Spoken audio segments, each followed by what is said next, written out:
మంటలు చెలరేగుతున్నాయి. Iran Israel దాడులతో మరోసారి హైటెన్షన్ వాతావరణం నెలకొంది. అయితే ఇజ్రాయెల్ పైన డ్రోన్లతో విరుచుకుపడుతోంది ఇరాన్లోని పలు నగరాలపైన ఇజ్రాయెల్ కూడా ఎయిర్ స్ట్రైక్స్ తో భయంకరమైన దాడులు చేస్తోంది. లెబనాన్ పై ఇజ్రాయెల్ దాడులే మళ్ళీ ఈ రెండు దేశాల యుద్ధానికి గల కారణంగా ఇప్పుడు ఈ సిచ్యువేషన్ అర్థమవుతోంది. ఇక హెజ్బుల్లాకి మద్దతుగా ఇజ్రాయెల్ సైనిక స్థావరాలపైన ఇరాన్ దాడులు భయంకరంగా చేస్తోంది. ఇక ఇరాన్కి మద్దతుగా ఇజ్రాయెల్ పై దాడులు చేసింది అటు యెమెన్ హౌతీ రెబల్స్ కూడా ఈ అటాక్ చేస్తూ ఉన్నారు. ఇక ఇస్ఫహాన్, టెహరాన్, తబ్రీజ్ సహా పలు నగరాలపై భారీ పేలుళ్లు సంభవిస్తూ ఉన్నాయి. ఇరాన్ పెట్రోకెమికల్ ఫ్యాక్టరీ, క్షిపణి తయారీ కేంద్రాలపైన ఇజ్రాయెల్ దాడులు చేస్తుంది. దాడులపై నెతన్యాహుపై ట్రంప్ సీరియస్ అయ్యారు. వెంటనే ఆపాలి అంటూ రెండు దేశాలకు కూడా వార్నింగ్ ఇచ్చారు డొనాల్డ్ ట్రంప్. సో విజువల్స్ మనం చూడొచ్చు. భయంకరమైనటువంటి ఆ దాడికి సంబంధించిన దృశ్యాలు మనకు కనబడుతూ ఉన్నాయి. సో ఆ దాడి ఏ స్థాయిలో ఉంది, దాని ప్రభావం ఎంతలా ఉందో కనబడుతోంది. సో ముందుగా ఇజ్రాయెల్ లెబనాన్ దేశంలో ఉన్నటువంటి హెజ్బుల్లా ఆ ప్రాంతాలపైన హెజ్బుల్లా వ్యవస్థలపైన దాడి చేయడమే ఈ దాడికి గల అయితే ఈ యుద్ధానికి మరింతగా ఆజ్యం పోసినట్టయింది.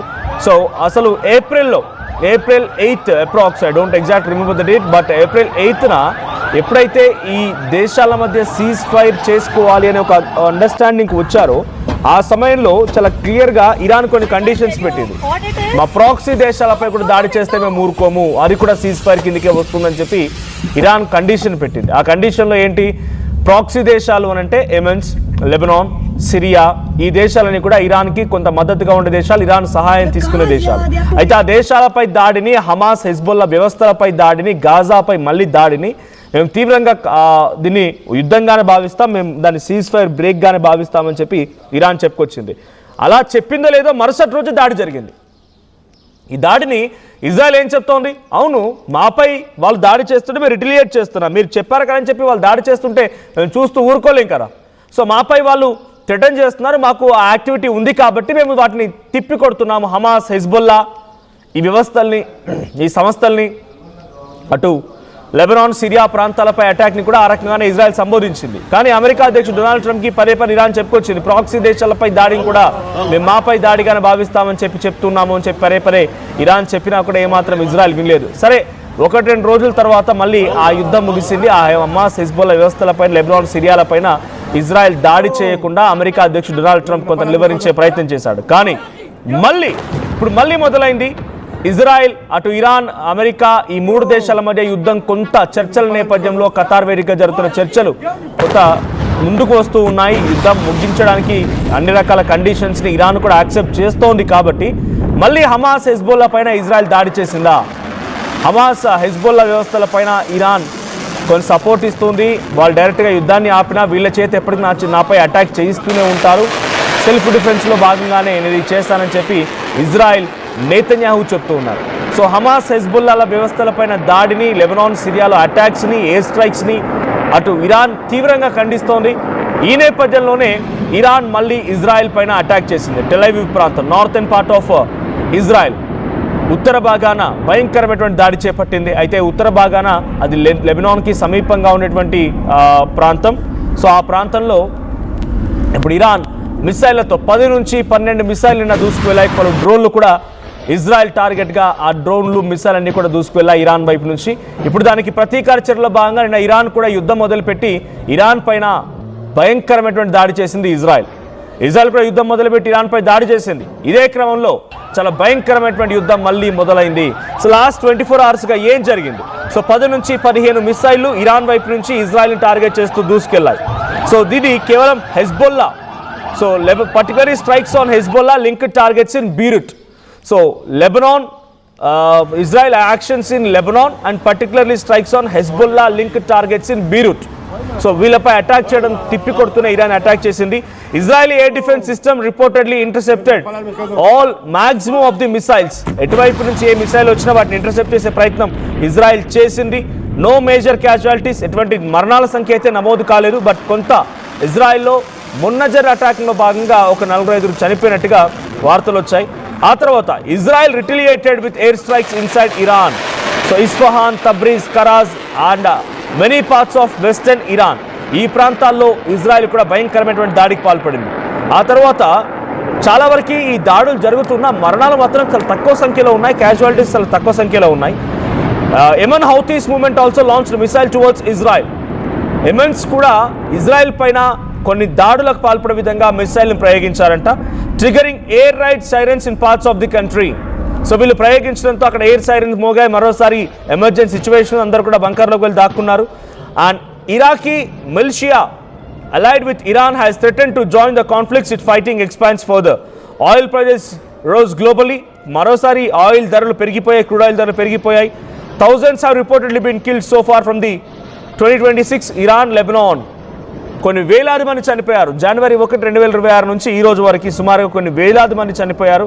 డైరెక్ట్గా ఇరాన్ ఇజ్రాయెల్స్ యుద్ధంలోకి దిగడం, నిన్నటి నుంచి అది భయంకరంగా ఇప్పుడు జరగడం కొంత ఆందోళన గురి చేస్తోంది. మళ్ళీ మిడిల్ ఈస్ట్లో మంటలు చెలరేగుతున్నటువంటి మాత్రం చాలా స్పష్టంగా కనబడుతోంది. అటు నెతన్యాహు కూడా ట్రంప్ కాల్ చేశారు.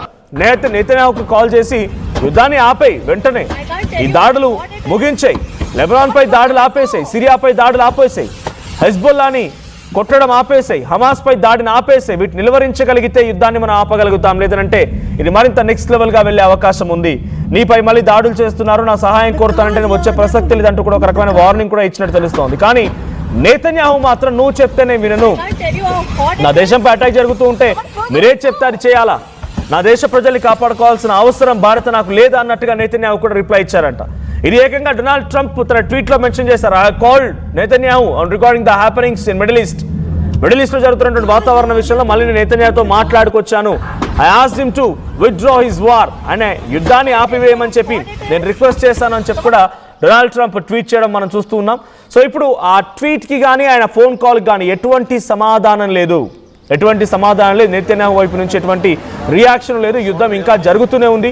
ఇరాన్పై ఇజ్రాయెల్పై ఇరాన్ దాడులు చేసుకుంటూనే ఉన్నాయి. మధ్యలో యెమెన్స్ కూడా రెడ్ సీ దగ్గర కాపు కాసి ఇజ్రాయెల్ వైపుగా ఒక్క నౌకని వెళ్ళనివ్వకుండా అడ్డుకునే ప్రయత్నం, అమెరికన్ వార్షిప్స్ని సైతం పేల్చేసినటువంటి సాహసం చేసిన యెమెన్స్ ఇప్పుడు ఇరాన్కి మద్దతుగా మళ్ళీ ఇజ్రాయెల్ పైన మిసైళ్ల దాడికి దిగుతూ ఉన్నారు.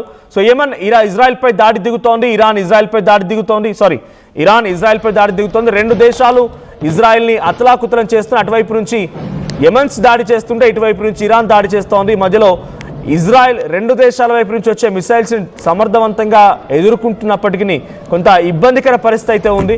అటు ఇరాన్పై అటాక్ చేయాల్సి వస్తుంది, యెమెన్పై అటాక్ చేయాల్సి వస్తుంది. ఇప్పుడు అమెరికా కూడా ప్రెజెంట్ యాజ్ ఆఫ్ నౌ ఈ 1-2 డేస్ యుద్ధంలో మాత్రం డైరెక్ట్గా ఇజ్రాయెల్కి సపోర్ట్ చేసి మేము ఇరాన్ని మళ్ళీ ఢీ కొడతామనో, ఇరాన్ని అంతమొందిస్తామనో వాళ్ళ ప్రయత్నం అయితే కనిపించట్లేదు. సో ఇజ్రాయెల్ని వద్దని చెప్తున్నారు, యుద్ధాన్ని ముగించేద్దాం, ఇక యుద్ధం ఆపండి, మీరు దాడి చేయకండి అనే రకంగా ఇజ్రాయెల్ని ట్రంప్ వారిస్తున్న సిచ్యువేషన్ చూస్తుంటే ఆయన డైవర్షన్లో భాగంగా లేదంటే శాంతి బోధకుడిలాగా మాట్లాడుతూ మళ్ళీ ఏదో రకమైనటువంటి చర్చ తన చుట్టూ తిప్పుకోవాలని చెప్పి ఇజ్రాయెల్ని వద్దని చెప్తున్నాడా, లేదు నిజంగానే ఆయన ఇంకొక ప్లాన్తో ఏదైనా ఉన్నాడా, ఏం జరిగిద్దో చూడాలి. బట్ మళ్ళీ మిడిల్ ఈస్ట్లో మంటలు చెలరగడంతో వాళ్ళకు మళ్ళీ ఆయిల్ కష్టాలు, గ్యాస్ కష్టాలు మళ్ళీ మొదలైనట్టే. మళ్ళీ విపరీతమైనటువంటి ధరలు అమాంతంగా పెరిగే అవకాశం కూడా ఉంది. బట్ దీన్ని కంట్రోల్ చేయడంలో ఇండియన్ గవర్నమెంట్స్ ఎలా వ్యవహరిస్తారో చూడాలి. సో ప్రైజెస్ విషయంలో ఇండియన్ గవర్నమెంట్ కొంత చొరవ తీసుకోవాల్సి, లేదంటే యుద్ధం ఇప్పట్లో ఆగేలా కనిపించట్లేదు. సో అప్పుడెప్పుడో జూన్ 2025 మొదలైనటువంటి యుద్ధం ఏడాది పాటుగా కొనసాగుతుంది. మధ్యలో కొన్ని రోజుల పాటుగా సీజ్ ఫైర్ అంటూ ఆగిన మళ్ళీ భయంకరమైన యుద్ధం మొదలైంది. ఫిబ్రవరి 28 అలీ ఖమేనీ అంతమొందించిన రోజు నుంచి రోజు రోజుకి యుద్ధం తీవ్రమవుతూనే వస్తుంది. మొన్నక వారం 10 రోజుల పాటుగా కాస్త స్తబ్దుగా కనిపించిన మళ్ళీ యుద్ధం మొదలైంది. హెజ్బొల్లాపై ఇజ్రాయెల్ దాడి చేయడమే అంటే సెల్ఫ్ డిఫెన్స్ అని ఇజ్రాయెల్ చెప్తోంది. కానీ ఇది ముమ్మాటికి కావాలని వాంటెడ్గా దాడి చేసి వాళ్ళ వ్యవస్థల్ని కుప్పకూల్చడం అన్నట్టుగా ఇరాన్ భావించి ఇరాన్ ఇప్పుడు ఇజ్రాయెల్పై అటాక్ చేసింది. మొన్న అమెరికా బందర్ అబ్బాస్ పోర్ట్ ఇరాన్పై అటాక్ చేసినప్పుడు సెల్ఫ్ డిఫెన్స్ అంటే, ఈరోజు ఇజ్రాయెల్ హెజ్బొల్లాపై అటాక్ చేసినప్పుడు సెల్ఫ్ డిఫెన్స్ అంటోంది. సెల్ఫ్ డిఫెన్స్ పేరుతో ఇరాన్ అండ్ తమ మద్దతుదారులపైన అటాక్ చేస్తోందని భావిస్తోంది ఇరాన్. మరి దీనికి ఎలా తిప్పికొడుతోంది? నిజంగా డొనాల్డ్ ట్రంప్ నెతన్యాహును ఒప్పించి యుద్ధాన్ని ఆపించగలుగుతారు, లేదంటే ఇంకా యుద్ధం కొనసాగుతుందో చూడాలి.